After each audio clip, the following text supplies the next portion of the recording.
The cost of James Hardie siding is very comparable to other types of sidings that we used here in Minnesota. Starting off with vinyl, which is the lowest priced. Vinyl siding over the last couple of years has been very susceptible to inflation.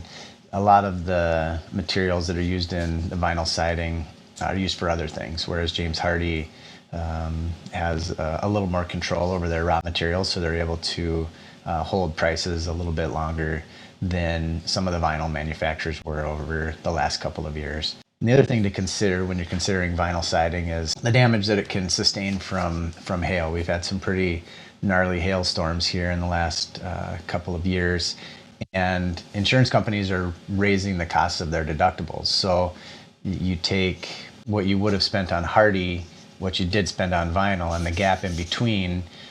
Most of the time, once you pay some of these higher deductibles, you're right at the same cost as you would have if you would have gone with James Hardie siding, and you wouldn't have to replace your siding. Hardie's about the same cost as a seamless steel.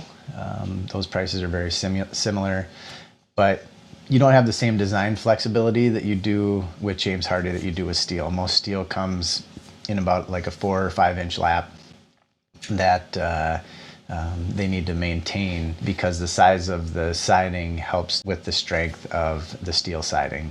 The more bends it is, the stronger it is, and the further you get out from those bends, the lap size, the more susceptible it is to warping and bending. Engineered siding is another type of siding that's very comparable to James Hardie in cost. The problem there is that you will have some susceptibility to fire and to woodpeckers, and so you're still left with a few of the problems that you have when you have with a wood siding. Getting above the cost of James Hardie siding, you're looking at like a stucco or brick or cultured stone, and those are substantially more expensive than James Hardie.